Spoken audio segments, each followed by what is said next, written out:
Hi, it's me again. This is my second video. It's going to be all about my vertical labret piercing. That's this piercing right here. It's also known as an angel kiss piercing.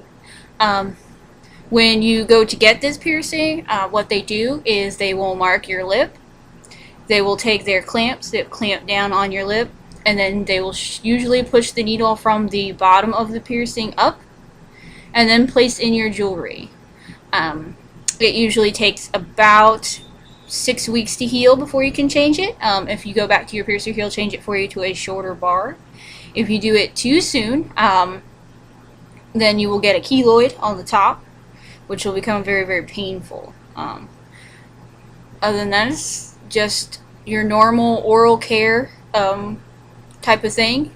You just clean the bottom with sea salt solution and or contact lens solution really carefully. The top, you just rinse your mouth out with alcohol-free or diluted mouthwash. The initial pain of the piercing is, I would say, on a scale from 1 to 10, about a 2. It does sting a little when it goes to the top of your lip, but that's about it. This is the second time I've had this piercing. The first time I had it done at a 14. However, I had to remove it because it was crooked, which, needless to say, I did not go back to that piercer.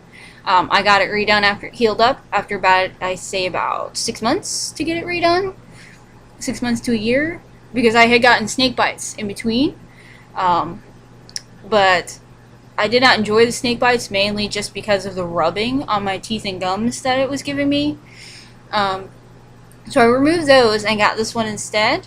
Again, because I like the way it doesn't go inside your mouth to like rub on your teeth and gums and create any issues.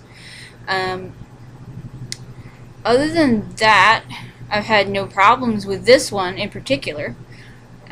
When you first get it, it is a little hard to drink, like, because you can't bump it because it'll sting, so you have to use a lot of straws. Other than that, as long as you don't change it super early, because if you change it super early and it gets too tight, it'll start to embed into your skin and you'll start to get like this scar tissue around the outside. You will get a little dent from where the ball sits. Like if you take it out, you'll see a little bitty dent, sort of like your tongue does when you have a tongue piercing. Other than that, you can take it out and nobody will really notice that you have it.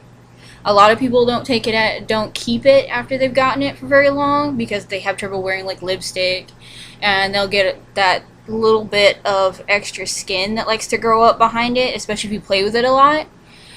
However, because you don't see a lot of information on this particular piercing on YouTube from people who've had it for very long, they have a tendency to take it out really soon due to that extra bit of skin that you get on the back of it. All I do is when I start to develop that, it's usually from playing with it a lot or not cleaning it after you eat often enough, something like that, or bumping it. It'll start to grow that little bit of extra flesh like behind your lip piercing at the very top. What I do is I just make sure that I clean it really well, take it out, put it in some mouthwash, make sure that it's nice and clean. I trim that little bit of skin back there, make sure that's all nice and clean, and then replace the jewelry inside. And usually, as long as I don't keep messing with it, which is really hard not to because you want to spin it and play with it because it's right there. But I know a lot of people ask me, when you have it there, do you feel the need to bite on it because it's right there on your lip?